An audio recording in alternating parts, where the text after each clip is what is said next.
Hello there, ladies and gentlemen. Welcome back for episode 138 of Two Guys, One Cartridge, or 2G1C if you don't want to say the whole damn thing, because all of our shit is really long in the names.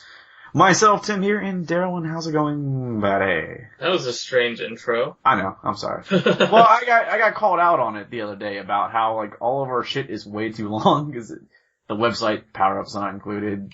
Two Guys, One Cartridge. I don't know. Cry me a river. I was just called on it, so I just said it. I'm sorry, it was okay. I know. I'm not saying that about you. I'm just saying, cry. Jeez, seriously. However, when I do use the website email to sign into shit, I'm like, God damn, this is long. That's why you gotta let your browser do that autofill thing for you. Yeah, but you know what? That Google autofill, it fucks up so many times for me. Like, depending upon the website. Like, sometimes it works just fine, other times it's like, ugh, damn you. Well, there's your problem. You guys switch over to Firefox, man.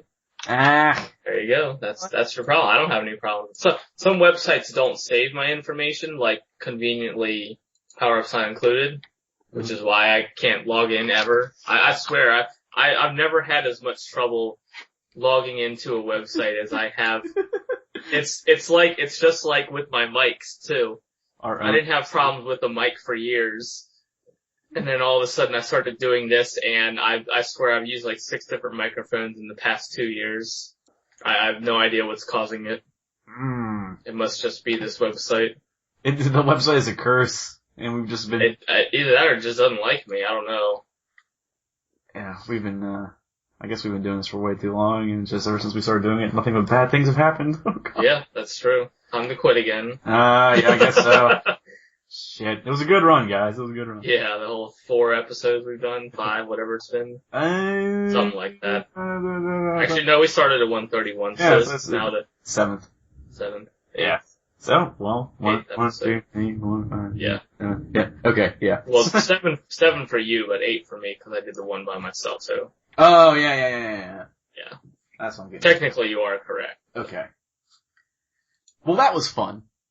Get this out of the way. Tonight, having a fine torpedo again. I think I was drinking this last week as well. I'm drinking a nice, delicious nothing. Yeah, a Slurpee. I thought about you when I bought it. I should be flattered or scared. Well, you know, because the whole time you were in town, we went to the fucking 7-Eleven every day and got Slurpees. Because there are no 7-Elevens here in North Carolina. We have Kangaroo and Sheetz, which serve similar drinks, but it's not the same. Yeah. Although they didn't have some good flavor. All they had was cherry, like, and Coke, and I'm like, ah. Yeah. Yeah. I'm not a fan of the Coke one. Nah. If I wanted Coke flavored Slurpee, I would just, buy a Coke, I guess. I don't know. So, the whole idea of clearing the backlog took a horrible turn. Okay. Because I immediately saw Knights of Pen and Paper come out on Steam. Okay. And I was playing this game on the iOS, and I liked it. And they released a version for Steam, and they called it the +1 edition, and they had new content. I was like, oh, damn you. And so I ended up buying Knights of Pen and Paper on Steam, also putting it into the beat that shit category within the next 2-3 days. So I got 10 hours out of it and knocked it out. So, okay. Added to the backlog, cleared it from the backlog right away. But it's a fun game for anyone out there. What it is it's a D&D type game / RPG game, like old RPG type game, where you're actually playing the roles of people playing characters in a Dungeons and Dragons like environment. So you can be the pizza guy, the school teacher, the little brother, and they all have different stat or passive bonuses, and then you can be, the thief, the warrior, the cleric, the mage, druid. So there's a bunch of different roles, and then there's more that you can unlock as you progress in the story and do side quests. And they did add some to the content, so it did take me some time to actually beat it, but, so it took me about 10 hours. And in terms of achievements, I unlocked 29 out of the 43 in that period of time. But I think some were glitched out on me. So I should have more, but I don't. And I don't know if they're going to fix that or not. So damn them to that. But no, it's a fun game. I mean, so it's old school, you know, old school design. You know, point, click on ability, it does it for you. But the storyline's really good. The banter is good between the characters and the dungeon master. And it's just fun. Good, couple, references thrown back here and there about different things. It's a decent game, and I think it was, what is it on Steam right now? It's $10. $10. Yeah. 10 hours, $10 for me. That's not a bad ratio. Nah. $1 per hour. Yeah. That's not Not at all. And I got more I want to go back and play, but now that I've moved it over to the category of I beat that shit, I will have to come back to it another time because I'm trying to clear out more stuff. But I see you playing Metro 2033. Yeah, I just started playing. I had played it a little bit when I first bought it, and I'm just now going back to it. So that's one of my favorite games, just because it's all Russian, all the time. Yes, that it is. But you can play it in all Russian if you want to, but you're not going to understand unless you know Russian. I just meant the accents and everything. Yeah. But it's pretty good so far. I'm only a couple hours in. The control scheme is a little weird because you can't remap your weapon switch keys. So there's a feature in it called fast weapon switch, which does enable you to use your mouse wheel to switch between your weapons, but you can't remap them. So it's the opposite way. I don't understand why the default is always mouse wheel up, previous weapon, mouse wheel down, next weapon. I like it the other way. I don't get why. It just doesn't make any sense to me, because when I'm thinking of move your mouse wheel up, I'm thinking of next. Moving forward, yeah. Yeah, and when I go down, I'm thinking of going back. And every game is always set that way on PC. It seems like there might have been one or two that aren't, but I don't understand. So that's just, it's not a huge complaint, but it's just a little disorienting to me. Like I'm trying to sweat through my weapons like I normally would in any other game, and I can't do it. But that's just one of those console things, coming over as a console port. So. Is it like the Nintendo nerd always complaining about B and A being flipped on a NES controller? Exactly. Yeah, any time that the game would be flipped like that, he would complain. So I guess that's my equivalent of that. But as I said, that's just due to the nature of it being a console port, and they did a pretty good job with it overall. I haven't really run into any bugs. I guess there was one little glitchy part where the part that I was just trying to beat, the guy, one of my companions, he just got captured. Bourbon, I think, was his name. And I was kind of stealthing around, and I was underneath some boards, and I went from the floor up onto like a train track, and I guess I clipped through the floor, and a bunch of guards saw me, and then they all shot me and killed me through the floor. Oh. So I guess that's just like, I don't know if that's due to it being a console port or if it's just glitchy or what, but some of the reviews did complain about it being glitchy and buggy. That's the only thing I've really run into so far. But I do like it. It has a little bit of almost like a Fear type of element too, in that you kind of do, like in Fear you would have the flashbacks or whatever, and in this game you kind of go into I guess the ethereal world or whatever, and you also do flashbacks too. Like there's one point where you're going through a park and it suddenly transitions over to, I guess, the way it used to be, where grass was all green and there were kids running around playing and stuff like that. So it does have a little bit of elements of that in it, which I think are pretty cool. That was one of the things that I liked about Fears, is you would go into that sort of side, I guess, I don't really want to call it side quest, but there were things that you had to accomplish in there, like you'd have to shoot, what's her face? Alma.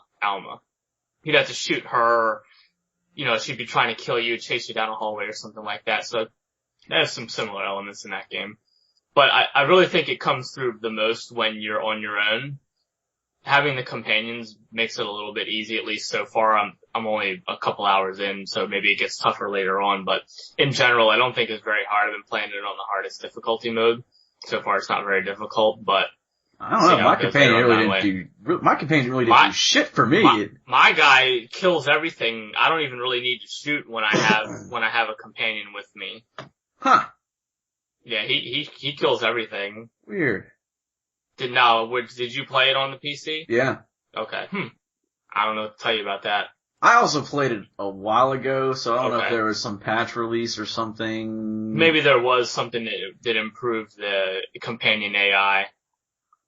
I don't know. I didn't really look that closely into it, so. I always, the flashlight thing for me has always been, I gotta keep that shit charged, Yeah. Don't ever fucking let that flashlight die on you, man. Some of the elements of it I don't really understand. Like I'm not too sure how the gas mask thing works with the filters. Yeah, you know what? I've had that glitch out on me at times. They don't explain, all they tell you is press G to put your gas mask on. They don't really explain to you, at least as far as I can remember, how to actually, what the point of the filters actually are. I mean, I kind of get the idea that they have to be replaced, but... It's supposed to protect you from radiation. Yeah, but, I mean, I don't understand how it works with the whole time thing, because when you have your gas mask on, you press T, the guy holds his watch up. So how do I get my timer to go all the way back up? Because when I switch out the filters, it only gives me a little bit of time. So is there just no way for me to do that, or I don't understand? I don't know. I had problems with the gas mask because I got fucked over at points because I couldn't take my gas mask off. Okay. And I was in a zone where I didn't need the gas mask. It was actually burning my filters. And so it took me back outside and I had no filters. I'm like, well, I'm fucked. I think you have to hold G down. That's one of the weird things that they do in that game too, is keys have multiple functions. Like the F key, if you just press it, it turns your flashlight on, but if you hold it down, it brings out the charge. And I'm like, why couldn't you just give me a different key for that? Let me remap that. I don't think you can remap those two actions separately. I don't know. Do you think, try out Last Light after this? I'm going to wait a little while. Just for it to come down in price. Because Last Light's been getting a lot of good reviews. People I've been seeing it get better reviews than Metro 2033 did. I don't, even like IGN only gave it like a 6.8 or something, which I think it's a lot better than that, and it looks really good too. I'm running it on basically max settings, except for, I don't think I have the anisotropic filtering all the way up. But, it looks great. The voice acting is really good so far. The combat's fun. It does have a little bit of, it's not so linear. It is a pretty linear game, but there are little secret stashes and stuff like that if you go off into the side halls, if you're underground or in a building or whatever. So there's a little bit of incentive to explore. It's obviously not an open world kind of game. No. But they do the linear in first person shooters isn't always bad. It has to be done well, and I think so far, Metro 2033 is doing it pretty well, and that's another area where I can draw a comparison to Fear, because Fear was a linear shooter too, and they did everything very well in that as well. Yeah, Fear's one of those series I want to go back to. I definitely want to, play again, and I played the first one. I own all three. I just haven't had time to go back and play them again. Is that in your Steam library? Yep. Well, the first one and the expansions are really good. The second one I've played, and I remember not liking it too much, and then I haven't touched number 3 at all. But everybody says that the first one is the best, and comparing what I played of 2 to 1, I'd have to agree with that. Yeah, I'll have to give it a shot, but it's like I gotta find the time, man. Like, I'm sitting here trying to decide what I want to play next. And again, the whole backlog thing, because I kind of made that pact before, I don't know when I made that pact with you or not, but then I bought The Incredible Adventures of Van Helsing. Mm-hmm. And, I've actually been liking this game. And I talked to you a little bit about it, the other day. Yeah. But, if you are a fan of games like Torchlight and Diablo, you'll probably like this one. You of course take the role of Van Helsing and you're in his world, and unlike other games, like, most classes, like your Diablo classes, your Torchlight classes, they're, mainly either ranged or melee. That's the reason why you pick them. Either you want to be away from combat or you want to dive right in and just beat the hell out of everything. Van Helsing, because you're only, one character, you have the option of both, and you have skill trees for both. You have your melee tree, you have your range tree, you have all kinds of abilities and secondary abilities for that, and then you have your magical abilities, which are, heal, shield, and you have passives that increase crit strike rating, damage at certain distances, all kinds of shit. And I'm hoping you can get more skill points later on in the game, because it seems like I'm never going to get to some of the skills that I want to get to, because the cost of going to certain skills goes up. So it's like, you need to get to rank 5 of this, but to get to rank 4 of that spell, you need 3 skill points, and then to rank 5, you need 3 again, so that's 6, and you only get like 2 or 3 per level. And then it's like, okay, now I can go into the next skill. Oh, well, there's also a level requirement, so now you gotta wait anyway. I'm like, you asshole. I wanna play this shit. One of the big complaints I heard about it from some reviews I was reading was that people didn't like playing as a ranged Van Helsing because it was it felt really underpowered.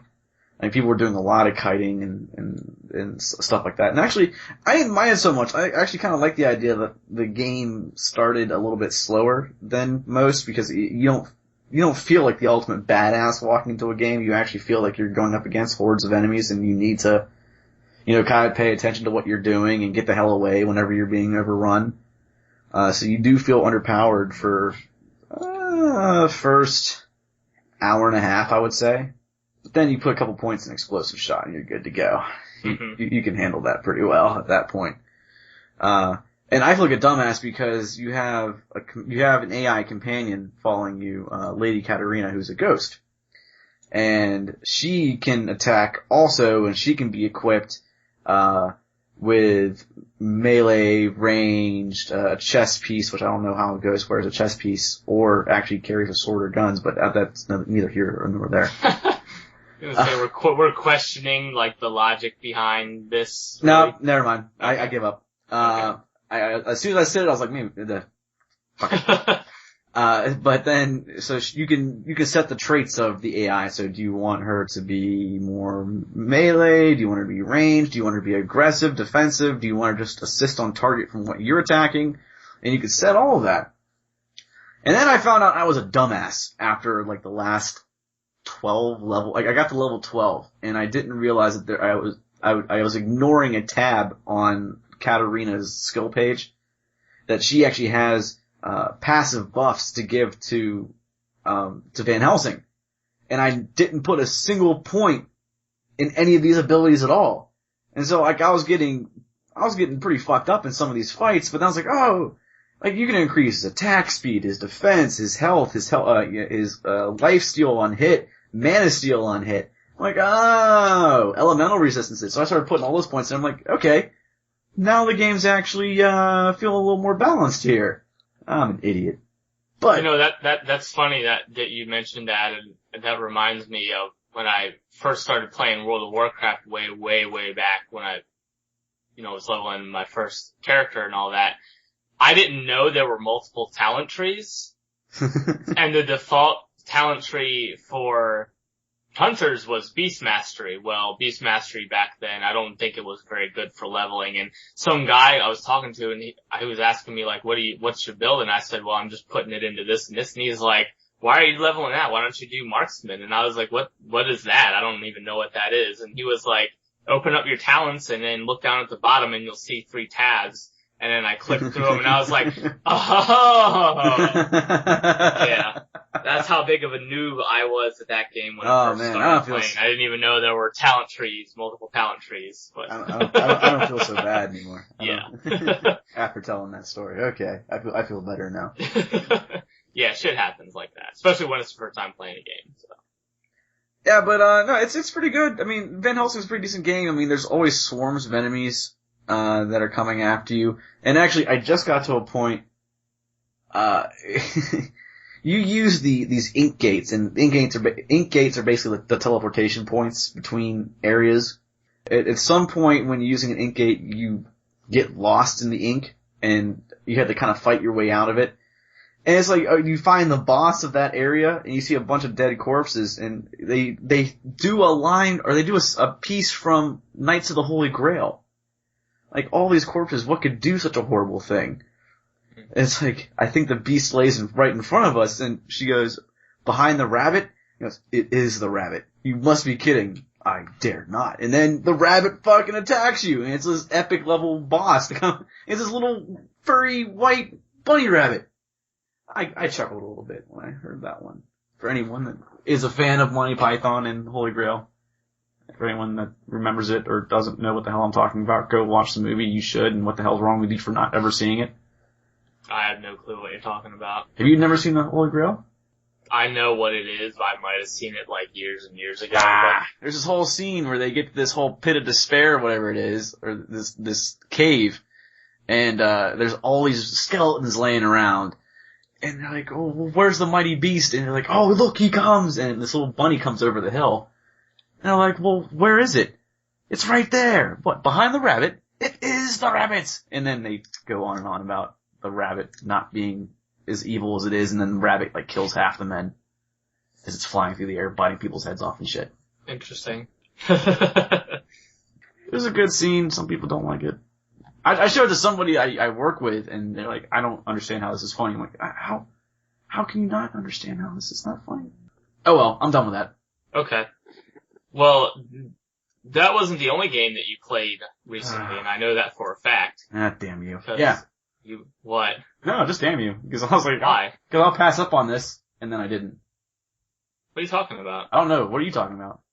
I was gonna talk about Gunpoint. That's what I'm talking about. Oh, okay. Yeah, Gunpoint just came out not that long ago, and I had been following it loosely it's been in development for years, and I've been following it kind of off and on, and I watched some gameplay footage, and I thought it looked pretty cool. And I downloaded the demo a couple weeks ago. I hadn't played it until yesterday. And I gotta say, for being just as simple of a game as it really is a lot of fun. It really is. It's pretty addicting, and I don't really know why it is as addicting as it is, but I mean, you could sit down and play. I played through the demo again this morning, and once you know the levels, you can beat it. I beat it in probably like 15 minutes. Once you get the pattern and you know what to do, it's pretty quick to get through, but it's still a lot of fun trying to get through the levels and just trying to get your time down and trying to, like, there's different ways that you can go through the level just killing everybody and beating everybody up. But you get less money at the end of the missions for that. So they reward you for your stealth, how little noise you make, how fast you get through the level, and if you killed anybody, if you beat anybody up. Well, real quick though, is that like the only way to really play? Because I mean, I was looking at something and it said, you can play any way you want. You can be the great, destroyer and everything else and kill everybody. You can, but the game rewards stealth more. So you can beat people up, and you can eventually you get a gun, you can kill people and all that, but they reward you more through the demo. They reward you for stealth. Now, you were talking about it, and you asked me if I knew what it was, and I knew of it. Yeah. I didn't know much of it, but I knew it was there, and I looked at it, and I watched the trailer for it, and I was like, yeah, it looks kind of cool. And, you were playing it, and you said, there's a demo, so I was like, alright, fine, I'll go get the demo. Instantly hooked on the demo. I went through it, I played the demo, and I said, shit. Yeah, you were debating with yourself whether or not you were gonna buy it, and that debate didn't last very long. I think I held out for 5 minutes. Cause I know you kept playing it, and I'm just like staring at the screen going, Do I do this? Do I do this? Do I do this? I shouldn't do this. I really shouldn't do this. You probably should have just waited 2 weeks and bought it on the sale, but whatever. Yeah, when it comes, it'd be like $2 on the Steam Summer Sale. I'm like, shit.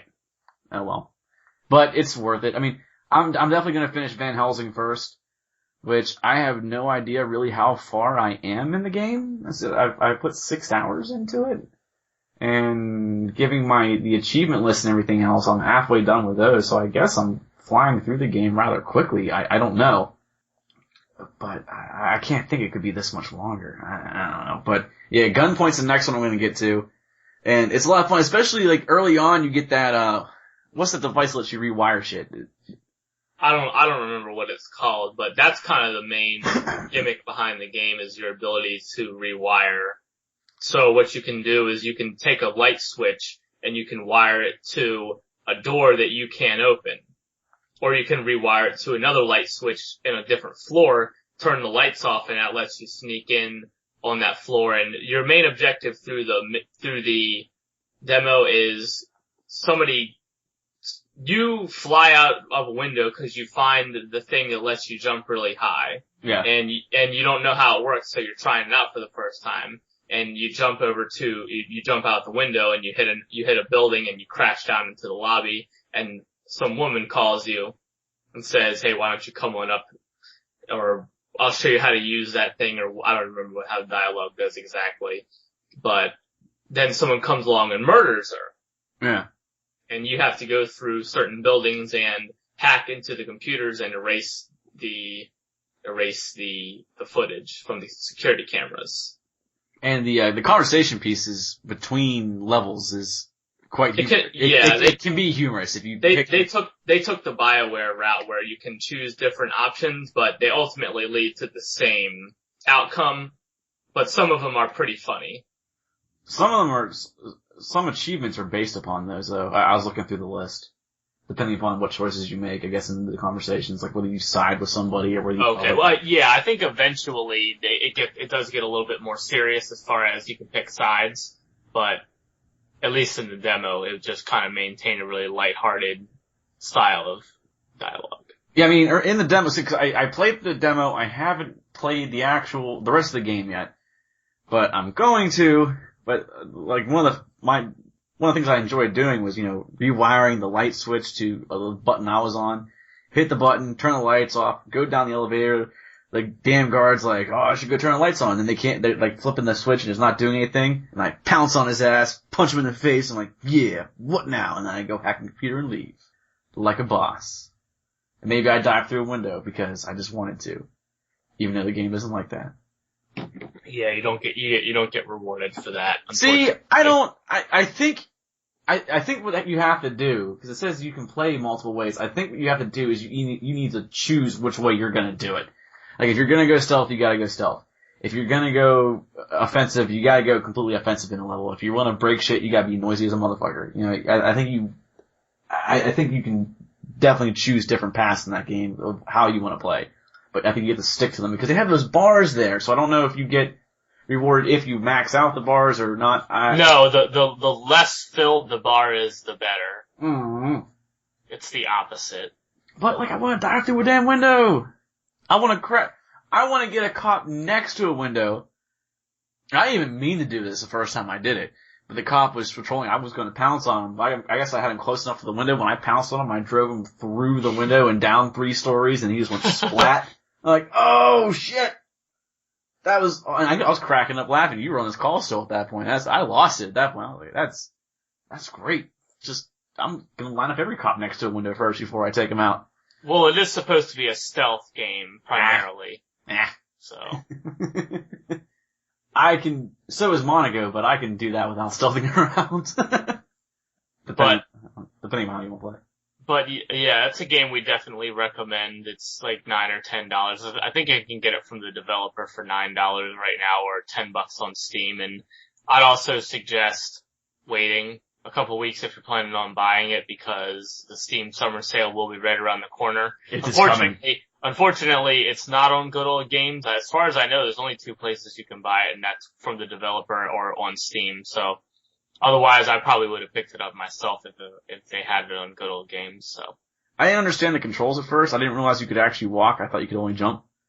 Oh, like the first 45 seconds, I was sitting there jumping. Like, why is this so difficult to move? And I'm like, oh shit, I can actually walk. Once again, I'm an idiot. Yeah, it does make use of the WASD keys. Yeah. Oh. They really didn't say anything about that though. I was like, I guess I can move. I don't know. There's no tutorial, but if you hit the escape key, it pulls up your controls, which I don't think you can remap. I'm not sure. I'd have to check again, but.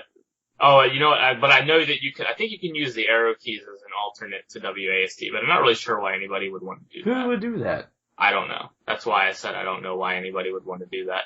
A left-handed person, maybe? Maybe. I don't know. I guess that's a possibility.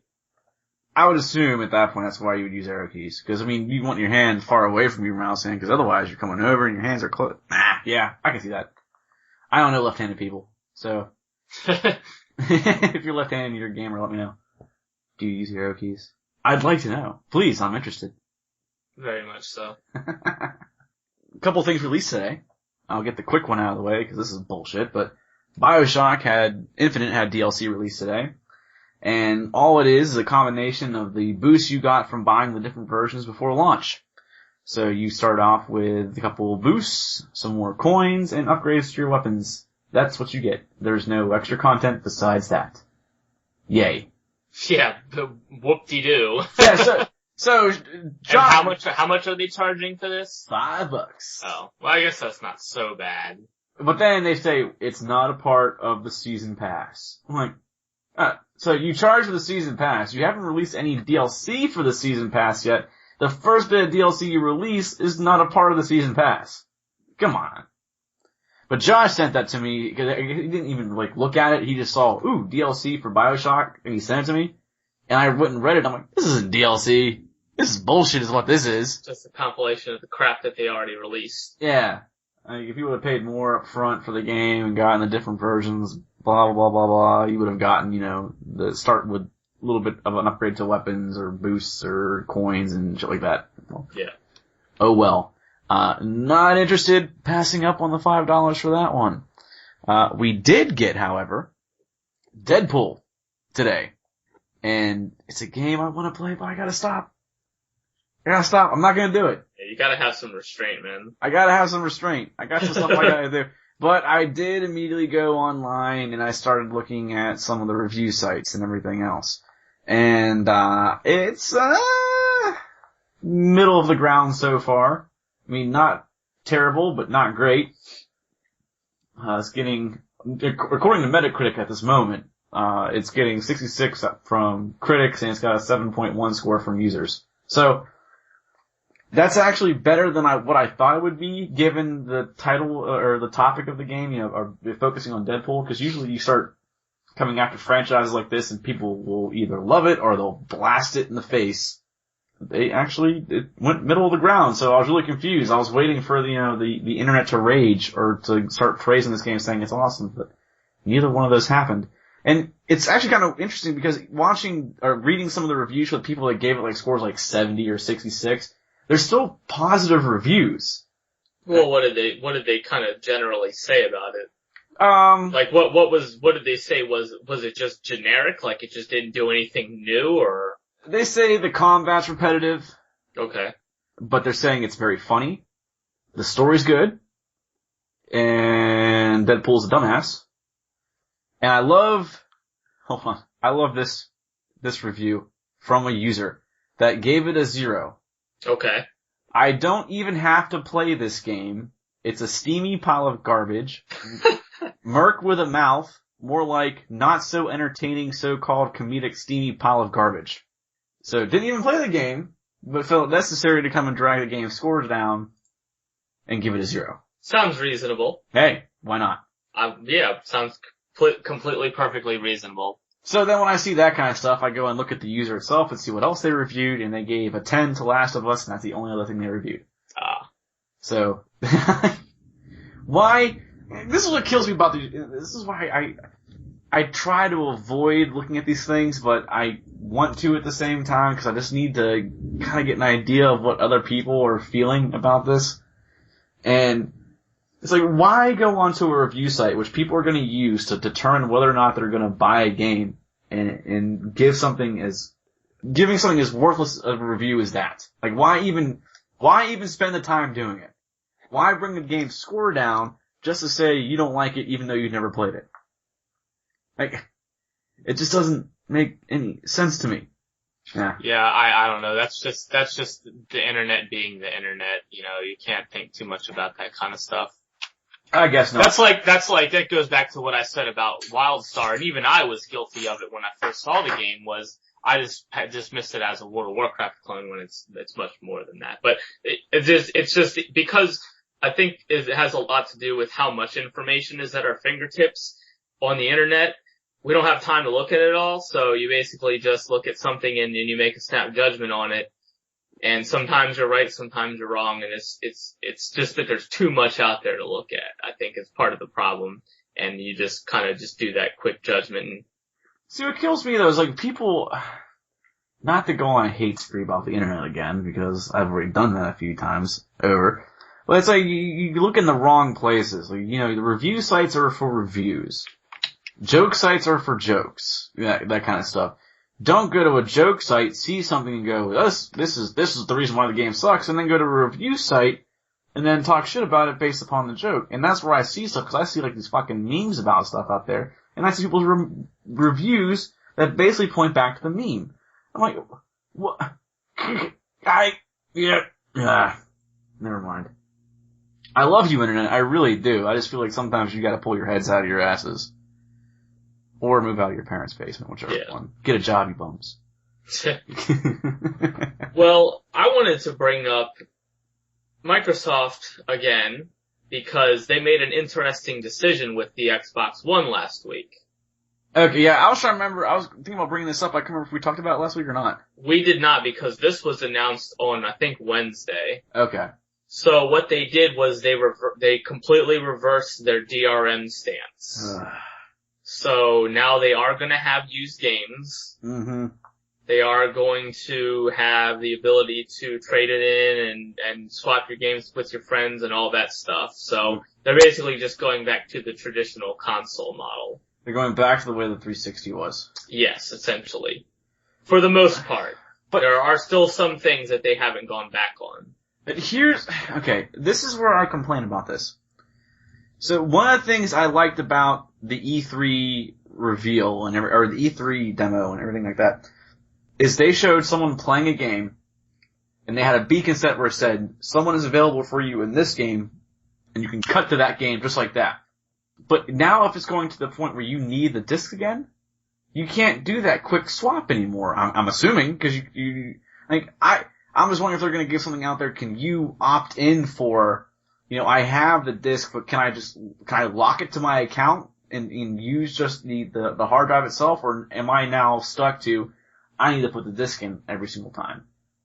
I'm not sure about that, but I do know that they were talking about that the account sharing is gone, so your family list, basically where you and one other person could be logged in playing the game at the same time on your family list, that's gone. The digital downloads is gone, so the possibility of having like a Steam-like storefront does not exist anymore. There could possibly be no backing up of the games, because if you back up a game and then you go trade it in, if you can still play it, then how can, you basically have a free copy of the game. Well, that's what I'm saying, they said you still require the disc to play now. They went back to the 360 model. Yes. And I gotta say, Microsoft, Jesus Christ, don't back down. Like, why would you, Well, I think it had a lot to do just with the pre-order sales. I was watching a video from Total Biscuit, and I hadn't looked at them because it was kind of irrelevant to me, but apparently the PS4 just was crushing it everywhere, and as far as pre-orders go, so, this is what people want. This is what most people who were looking at the console wars and wanted, that's what they got a lot of their negative backlash on. It's not all bad. I mean, they are getting rid of the region lock. So that's one thing that's good for people. Yeah, I feel like some of the features that I was kind of looking forward to are now disappearing because of this. Because Absolutely. Now we've taken a step back again because people are going to flip out about it. Like absolutely. People wanted this quick switch feature. Microsoft tries to give people the quick switch feature.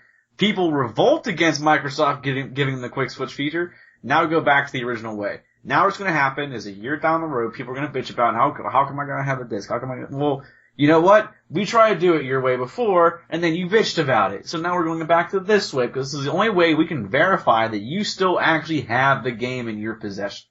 So what it means is I think there will be a day one firmware update to remove all of the existing Xbox One functionality.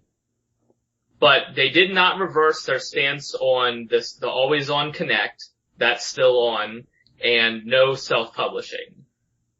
So those were the two biggest concerns for me about the console, that they haven't gone back on. Now, supposedly at the Build conference, that is, I think it's tomorrow. There's a rumor out there that was on NeoGAF forums that supposedly they might be talking about that and possibly reversing their stance on no self-publishing. So that remains to be seen. We'll find out, obviously, tomorrow or the following day. Well, that I totally agree with happening. Please reverse that. Let the indie community be a part of this.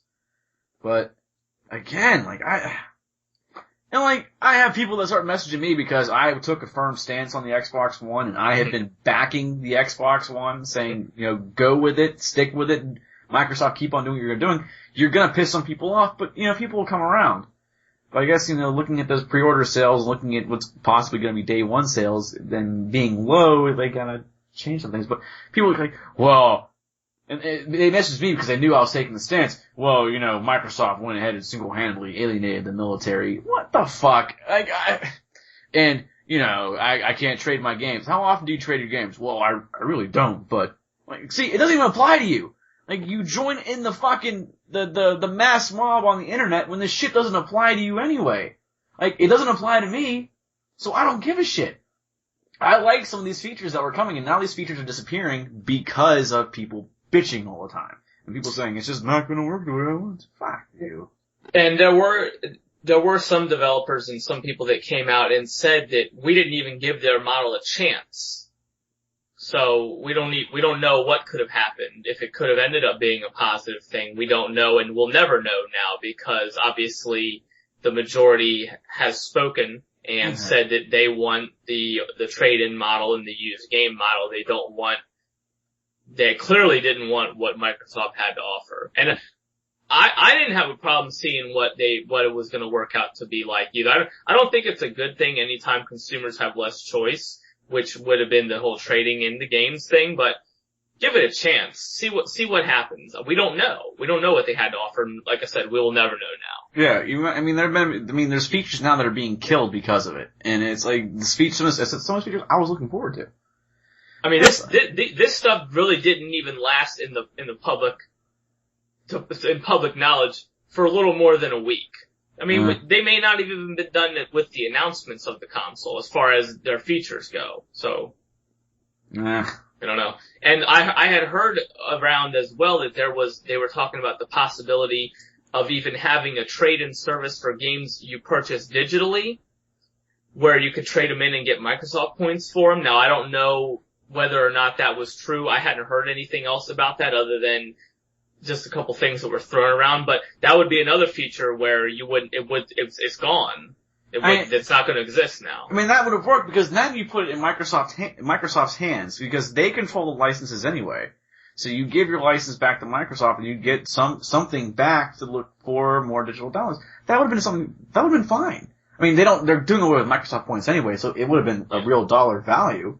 But even still, now you can go to, you look for digital, other digital downloads that you want to get your hands on, and you can just grab them, because now you have the money, because you're like, oh, well, I played through, Call of Duty Ghosts, and, fuck this game, and you put it up there, but somebody else wants it, so they grab it, and Microsoft takes a cut, you get something. I mean, it's like when Blizzard released the real money auction house for Diablo.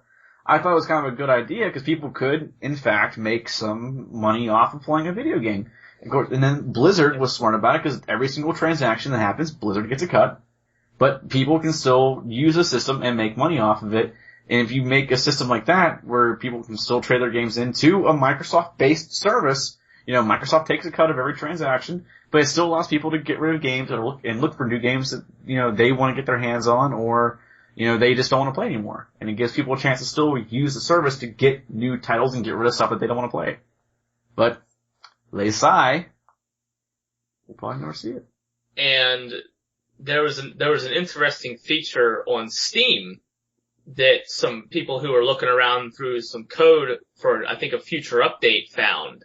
I don't know if you heard about this, but there's a few lines of code in one of the beta patches, I guess, or whatever, that where they mention the possibility of having a shared game library. So possibly game borrowing or game sharing on Steam. And some people have speculated that was a response to what the Xbox One was going to do. So they said that there's a possibility now, and there's no guarantee that feature was even going to be implemented. It was only 3 lines of code. It could just be something that they were playing around with internally. We don't know. But stuff like that, usually if they implement it, it's usually something that they're planning on doing. Mm-hmm. So because of the Xbox One's DRM reversal, and they're not going to have all these digital features now, they were saying that there's a possibility that they may never do that. Because that was in response to what they were doing. So I would say this though, if that were to ever happen, people would love to get their hands on my library. I guarantee it. Because Steam released a new badge out there. I didn't even catch it until recently, but it was based upon the amount of games that you own on Steam. And I have the Game Mechanic badge, which is the 250 plus games owned on Steam. I buy way too much shit on this service. Yeah, definitely. I played through a bunch of them. I mean, I'll say that though. I have played through a bunch of them, but I still have plenty more that I haven't played that I really need to. Out of that, I probably have beaten, if I had to take a quick guess here, I would say I've probably beaten 70 out of those.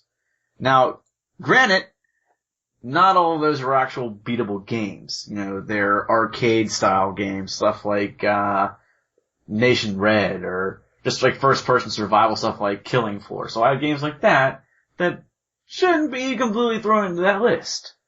But yeah, I own way too much shit on Steam. Because all those sales come around, the game gets marked down at $3, $5, and I go, ooh, I'll probably play this, never, but hey, why not? I'm going to throw my money at it. And I was like holding my wallet up to my screen, like, take my money, do it now. And I'm so scared about the next summer sale. But, I mean, I really don't think that there's anything going to be on the summer sale that I'll be particularly interested in, given that most of what's out there I already own. Unless there's like some indie titles that I've been trying to get my hands on that I just haven't yet. But assuming that if they were to implement a feature like that, then you could share the games that you can't play. Yeah, let somebody else enjoy them. With someone, yeah, and that could even turn around into possibly sales if somebody really likes the game. So I hope they do implement it. I hope it is coming, but it remains to be seen. Hey, even if they just made it like a 1-to-1 thing, like you and one other person can be playing this game. Well, I don't think from what I understand and from what it looks like, it doesn't look like they would be implementing it so that more than one person could play at a time. If you look at the code, it says that your game is currently in use by whoever. Oh, sorry, yeah, sorry, that's actually what I meant. I said it wrong. Okay. So, yeah, I don't think that you can play it you couldn't do like a co-op. Now see, with somebody. This would have gotten my brother to go crazy because he, when I was, in North Carolina for my vacation, I gave him my spare set of keys. So I told him to kind of grab my mail for me and everything when I was gone.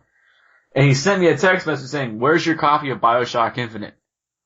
And what are you talking about? He's like, where's BioShock Infinite? I'm going to take it and play it.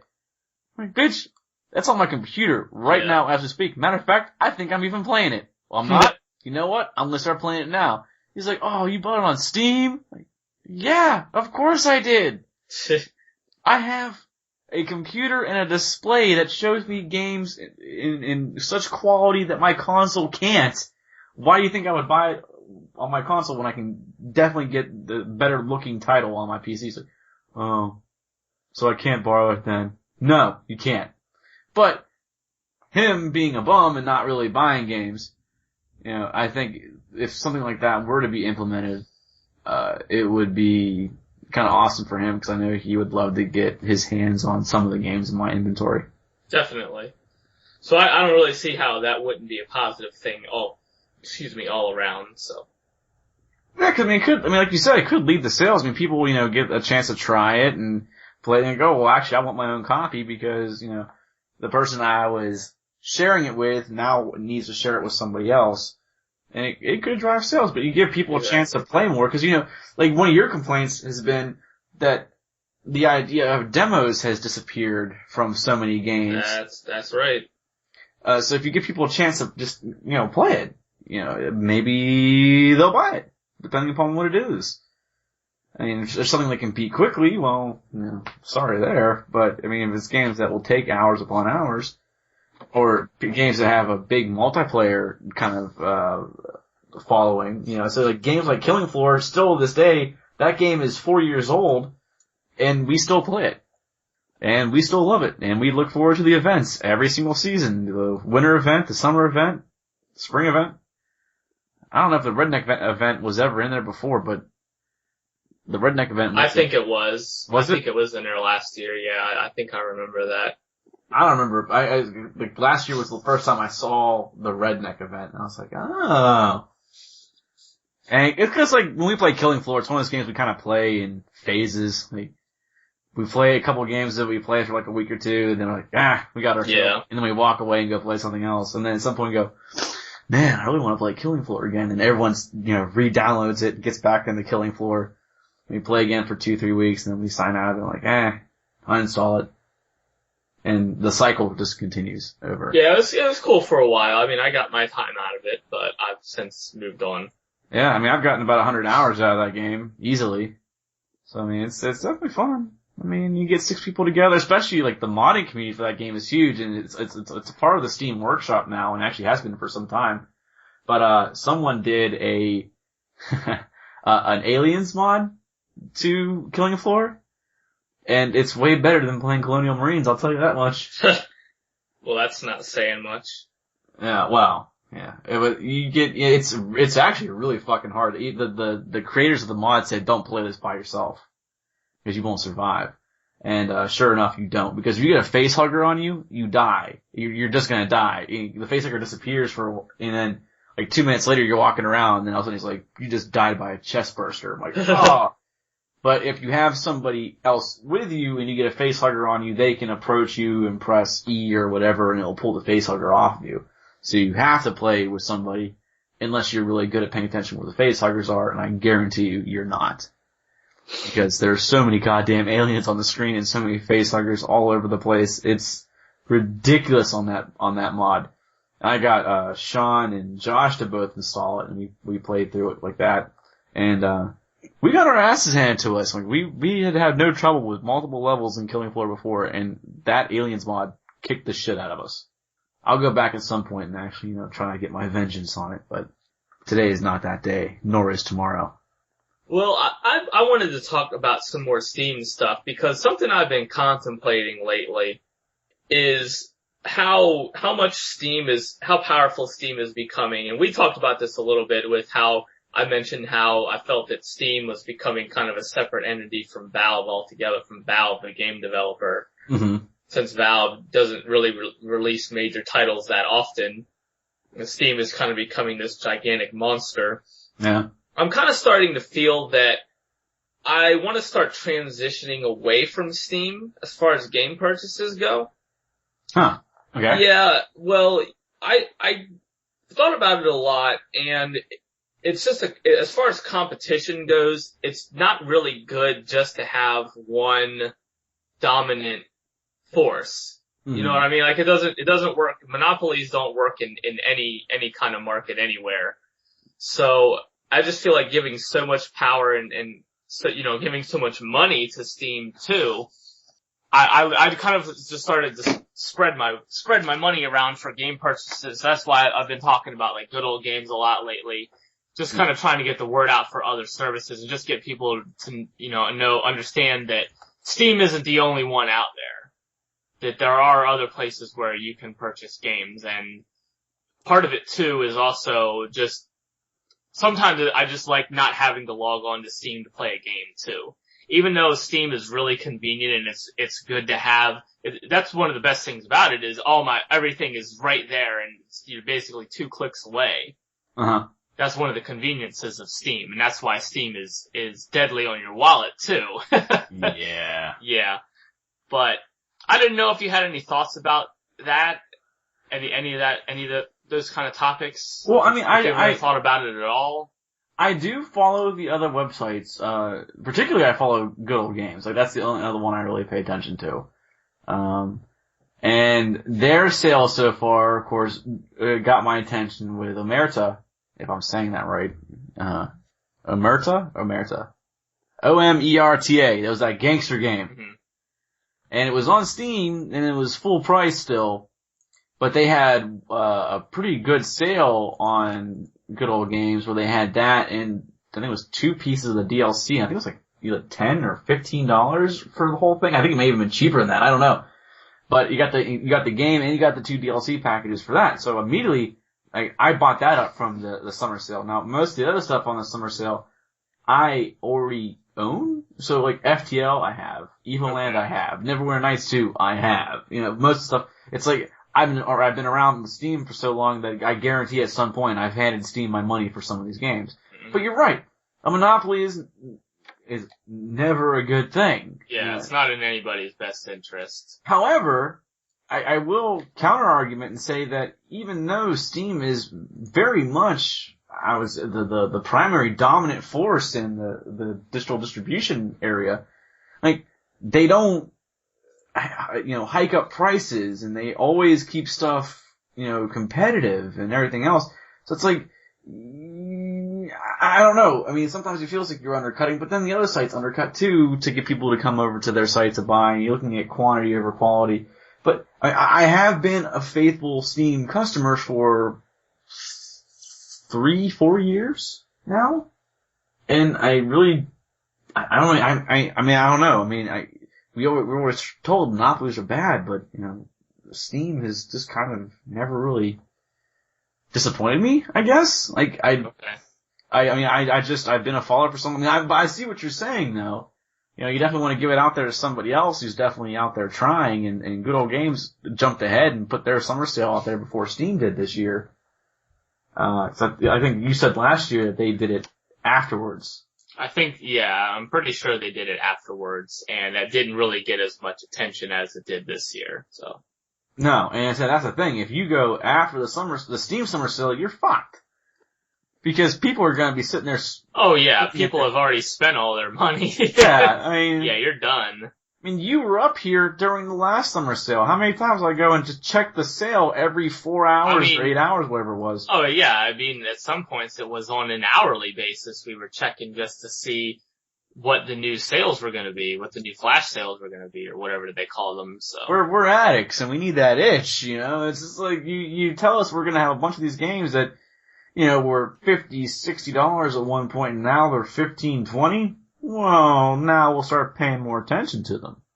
And when the Steam summer sale comes around, we turn weird. Like it's like, go check it now, hit refresh, you didn't refresh it fast enough, refresh it again. And I'm pretty sure conversations like that happened. It probably did. But, I know it's impossible to completely get away from Steam, but there just are cases where I feel like buying from the developer is usually good, or buying it from the Humble Bundle, for example, which they do also give you Steam keys too. Yeah. But, I also, I've used Steam since it came out, basically. Half-Life 2 was the first Valve game that required Steam. I believe it was the first Valve game that required Steam. So I've been using it for almost 9 years. Damn. So that's a lot. Yeah, I've been on Steam for a long time. So, I mean, I definitely recognize that without Valve and without Steam, PC gaming would not be where it is today. But I just don't want to put all your eggs into one basket. So I just want to, just kind of emphasize the importance of supporting the other digital distribution websites as well, like Green Man Gaming and Good Old Games. Those are, I think, the 2 other big ones out there. But just just pay attention to those guys too, and you can get some really great sales over there too. Now, GOG are they DRM free? Yes, all the games are DRM free. Now see, here's the thing, and this is why I would think that people would want to go to something like Good Old Games, or Green Man Gaming, for instance. Now, let's say Steam shuts down. Let's say Valve, for whatever way, and I don't ever see this happening, No. but let's say Valve goes bankrupt. What happens to all your games? Well, they've already gone out and said that in that situation, they would allow you to download your games. Ah, so in the event that So it's in the event that if Valve ever went out of business or whatever, yeah, they did say that they would give you copies of all your games. Now, but here's the thing. Someone like me, where I have 250 games plus, Mm-hmm. and let's say they gave you a limited time and said, well, you have 3 weeks to download what you can. Like, no way. Like, Yeah, I mean, certainly that's a possibility. Especially with a lot of people who do have really large Steam catalogs. Yeah. Yeah, that's certainly a possibility. Now, but Good Old Games is DRM free, so Yes. you get the game, you own it. You don't have a launcher, you don't have anything else, you're downloading the game directly. And right now, I mean, if you were to go there, you have plenty of really good games on this sale. Evoland, which is a game that I have been talking about nonstop on the YouTube channel. I mean, I have 4 or 5 videos dedicated to my playthrough of Evoland. It's a great game. System Shock 2's up there. Legend of Grimrock is one I want to get my hands on. Retro City Rampage. FTL. Fuck FTL. Fuck that game. I'm really not serious. That game is absolutely incredible, and the developers did one hell of a job making one of the most frustrating fucking games I've ever played. But I kept playing it, and I finally beat it after 27 hours. But I finally beat it on easy. And actually I was pissed off because my buddy Rob, beat it before I did, and he started playing after I did, although he ended up logging more hours than I did before he beat it, which was weird. Like, he just kept on playing.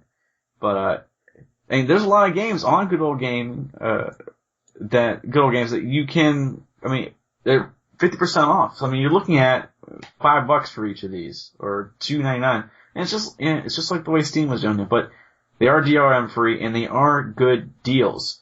And they are good games. I mean, I said, if any of these, right now as I'm looking at them, I said Evoland I would definitely recommend picking up. FTL I would. Retro City Rampage was fantastic. Just looking at that front page. And System Shock 2 is a classic.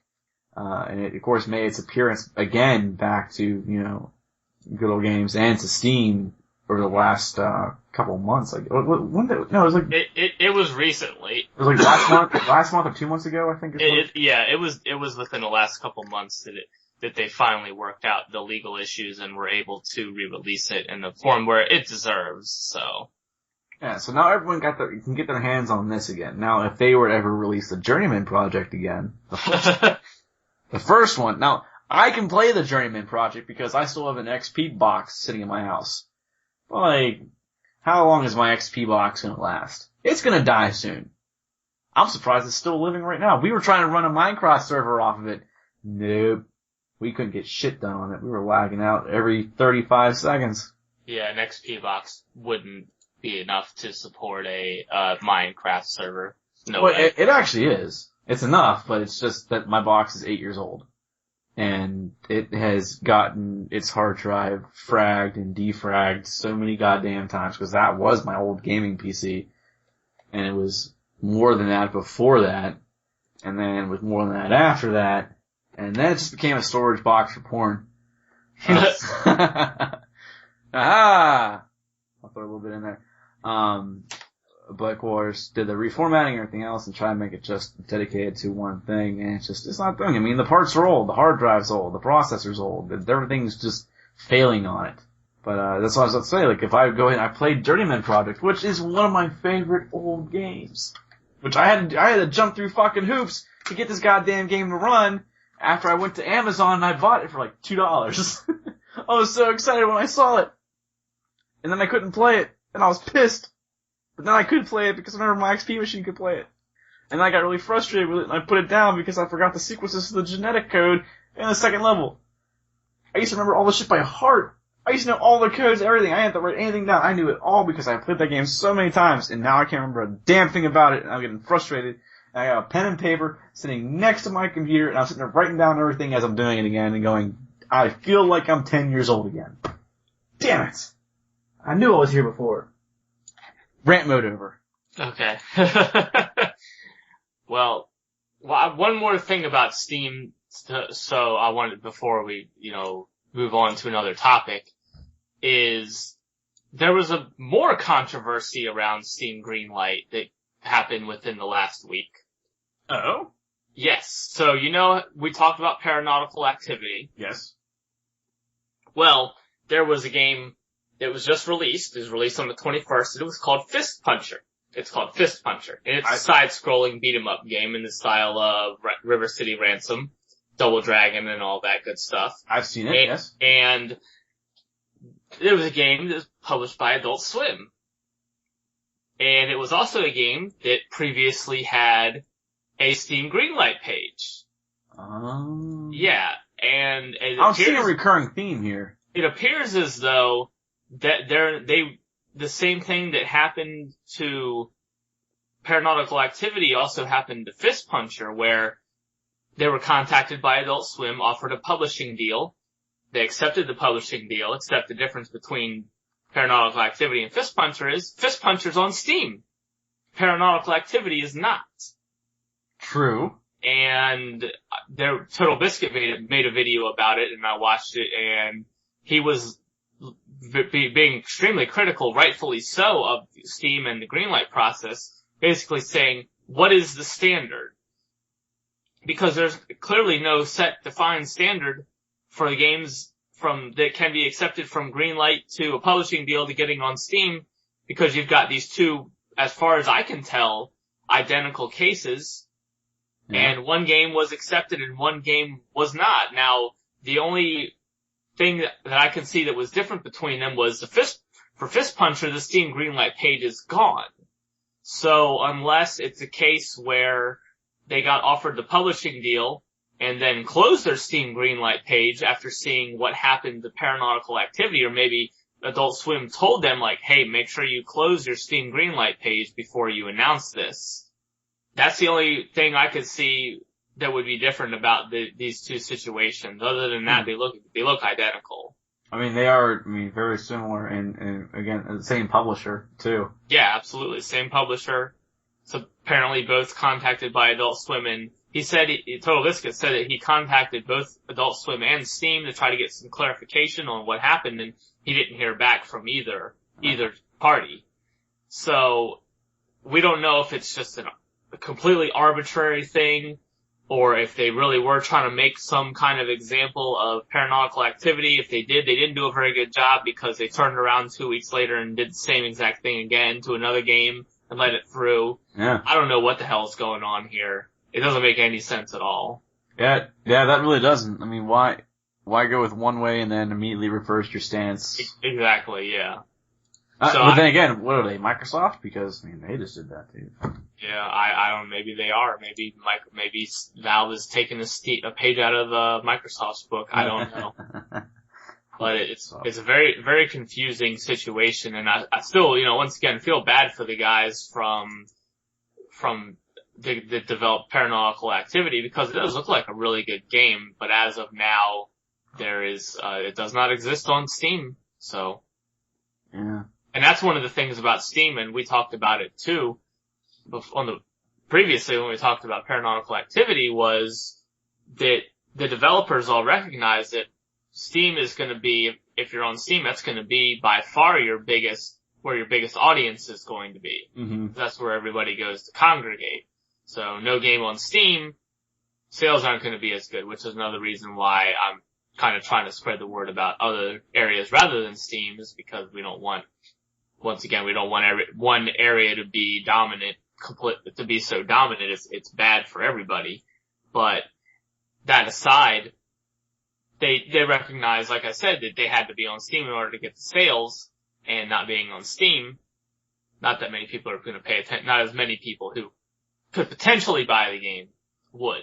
Yeah, you're definitely gonna get traffic, but with Steam being as big an entity as it is, like you said, you're not gonna get anywhere near what you think you should be getting. because Steam is out there. You know, you put your game, especially if you put it on there and it becomes the featured game of the day, or you put it on sale saying, hey, it's coming out this week and here's 10% off kind of thing. Everyone immediately pays attention to what's on that front page. You know, what's the featured game? What's the on sale game? What's the sale? New releases? Yeah, what's coming out? What are the new trailers? What are the new demos?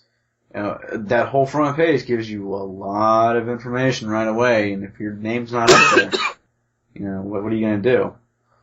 And I mean, I don't know. I mean, it sucks because it just doesn't seem right that you take one stance with one company and take another stance with another.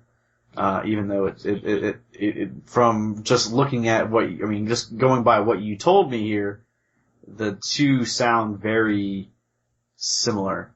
Yes, they are. I mean, they're almost, like I said, almost identical cases. And the only thing, like I said, that I could see that's different about them is Fist Puncher. They apparently closed their Steam Greenlight page, and Paranautical Activity didn't. So. Other than that, they look identical. But I mean, it is a procedural thing. Maybe maybe Paranautical should have just closed it down and said, okay, yes, yes, Adult Swim, pick us up. Yeah, maybe they did. I don't know. We'll probably never know, but we'll find out at some point. Yeah. It'll be like months later when we don't give a shit about it anymore, but it will happen. But that was I'm done ranting on about Steam, so I don't know what we're looking at as far as time goes. We're getting close, but I just want to bring up again since we haven't mentioned Warcraft at all this episode, I feel it necessary to bring up Warcraft. I mentioned it twice. Did you? Yeah. I compared it to WildStar, and I talked about talent trees. Oh yeah, the sort of talent trees, yeah. But I mean actual Warcraft news. Oh, okay. Apparently. Blizzard's having security issues again. Oh, I didn't see that, with the mobile authenticator. Yeah, people are... Auction house, rather. Yeah, the auction house. The mobile auction house has been shut down because there have been plenty of, fraudulent charges. So people losing a shit ton of gold when they log back into their account and realize everything's gone. Yeah. And they just bought a white quality axe for 56,000 gold. Yeah, so apparently, and people were saying, like, I had my authenticator too, so how the hell did this happen? So it seems to be pretty serious that they're not only bypassing, standard authentication protocol, they're actually bypassing the authenticator, protocol. So which from what I heard before, it actually isn't very hard to do, especially with some kind of keylogger, that if you do it fast enough, because you have I think it's like 10, 15 seconds between refreshes on the authenticator. I think it's something along those lines. It's like 10 to 20 seconds, I think. So if you were fast about it and you got in and you were able to grab as people were typing in the information, now you have that code and you're quick about it. I mean, I guess you could get into that account right away. Possibly bypass somebody from getting in, get in, change the information, get out, and now that person's locked out. But I don't think these people are being locked out though. I think they're being hacked. People are logging in with their credentials, not changing their credentials, but just taking all their gold and then leaving. And leaving them with an axe that cost them 56,000 gold. Well, the moral of the story here, and this is what I take away from that, is just don't play World of Warcraft. That's what I get out of that. Says the man who went back to play again, too. Oh, I played it for like 3 hours on the free account that I'm already bored of. You're like defending it. You're I'm not. Actions. Defending your actions against it. No, I don't. I'm sorry. I'm just gonna bust your balls a little bit. It's fine.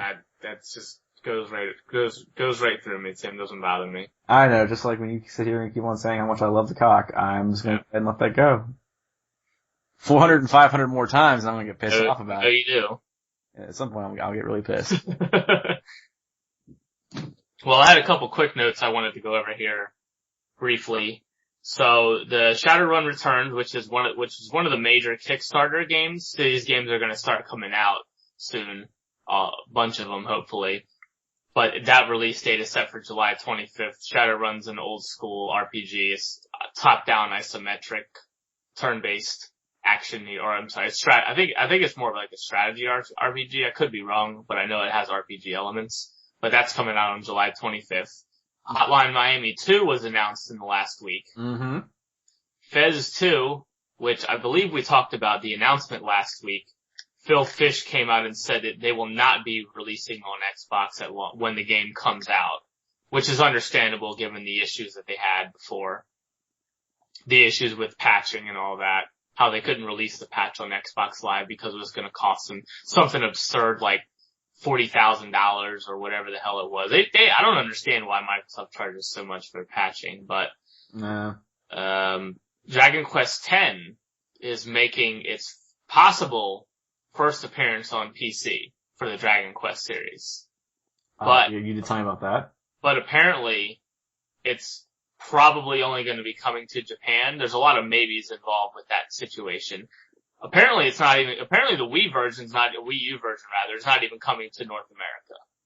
Apparently it's only going to be a Japan game, but we do know that it is a subscription-based MMO, so it's probably best that they don't even waste their time because a Dragon Quest subscription-based MMO probably not gonna, I don't see that going over very well, considering Dragon Quest is I guess among gamers it's a well-known franchise, but it's just not that popular. I mean, it was fun. I mean, I wasn't huge into the Dragon Quest franchise. I played Dragon Quest VIII, which was on PS2, I think. I played that one. Cause that one had the, guy that did all the animation for, Dragon Ball Z. And I just remember cause the main character looked like Trunks the whole time. I enjoyed it, but I've never really been a huge fan of it, but that game I did enjoy. See, now I don't know if the Final Fantasy RPGs have all had a subscription model, their MMOs. Do you know anything about that? Tim? One of them did. I don't know if they still do. Okay. But I guess it depends on what the subscription fee would be. But in any event, I still just kind of stand by what I said, which is I just don't know how well in the PC market a subscription-based MMO in America or North America would go over. But it would still be pretty cool to see it come to North America on the PC, since that's a franchise that, as I said, we've never had before. So. Yeah, but bring us an MMO though, as opposed to some of the other games from the series. It's just like, well, why don't we get some of the other stuff? Like, why not, throw Dragon Quest VIII or something like that our way?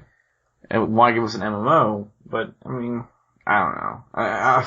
I'm starting to get really tired on the MMO scene. Like, I thought I could get back into it, and I thought I could really give some things a try again. And like, I just can't do it, man. I need to get away. I need to not ever touch. Burnout. I can't touch an MMO ever again. I don't think I can. It's burnout. That's what it is. But you'll play WildStar if it's good. Yeah, if it's good, but then it's like, because you'll play WildStar if it's good, because I'm gonna play WildStar if it's good. And then you'll give me shit about how I need a healer, asshole. Where the hell are you? But those were really the only small notes I had for this week. Real quick, since I talked about Van Helsing, I was on Raptor. Apparently, Van Helsing was a very recent game to come out. However, Van Helsing 2 has already been announced. It did not take long at all. No. And Van Helsing was released May 22nd. So, last month. Just a little over a month ago. And now we've already know that Van Helsing 2 is on the way. So, that was just real quick. And I'll probably play it because I actually do enjoy this Van Helsing game. And it's, a $15 game that gives you a lot of content. But people might bitch about it in terms of the underpowered thing. Whatever. Fucking play. Play the game. Learn how to play. I'm done. Okay. You done? Yeah. I'm done. I don't have anything else. Okay. That I wanted to talk about this week, so. Oh, real quick though, I did start doing streams on Twitch because our Twitch channel really doesn't get much love at all. Like, I don't really pay much attention to it. Josh controls most of it. But I started doing some Twitch streams over at Gameageddon and participating in those. I really have only done one so far, but it was, played the Chronicles Mystara, that one we brought up last week, the Dungeons and Dragons old school beat 'em up. My first attempt at this game ever, apparently Val had been very much into this game when he was a kid, so he blew like tens of dollars in quarters in this game at the arcade every single time he went. So we finally sat down and played it. And I gotta say something's weird about Twitch though, real quick, because like it seems like any audio it receives as from the other side, not from the direct input, is amplified. Like, if you go and watch their stream at all, which is Gamageddon, the game volume is okay, his voice is okay, and then my voice is overpowering. Like, there's no way you can't hear me. And that's the way it is with Josh's too. It just seems like any audio that's coming in from the outside just dominates it. That's weird. I don't know. Yeah.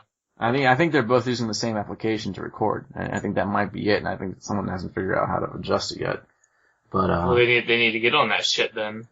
I guess so. But, no, I sat down with Chronicles of Mistara, and I did have a whole, like, nostalgic feel for games like, X-Men and the Avengers and, shit like, and Simpsons, shit like that. Stuff I did play in the arcade and spend my allowance on, and blowing very quickly. So it was a good game, and the game actually, it's kind of funny because the game tracks you how many quarters you actually would have spent in the arcade if you were in the arcade. I'm like, oh, man, I suck at this game. I need to walk away. But then we beat one playthrough and then walked away from it. But it's fun. It's fun. I mean, it's definitely, if you want some kind of, nostalgic feel, beat up, and if you were a huge fan of the Chronicles of Mistara series, it's definitely something to pick up. I never actually played it when I was younger. But for people that did, it's out there, you can get it. If you want to try it, go ahead. It's just beat them up, get your friends, do a quick game online. They got a matching system, so you can just kind of jump right in and go to town and go slay some dragons and evil creatures and shit. And that's all I got. I'm actually done this time, I promise. Okay, sounds good to me. Cool. Alright, well this has been episode 138. 138! Thank you. This has been episode 138 of Two Guys, One Cartridge. You have yourselves a fantastic night, a fantastic week, and we hope that we see you next week. Yeah, we'll be here. We will be.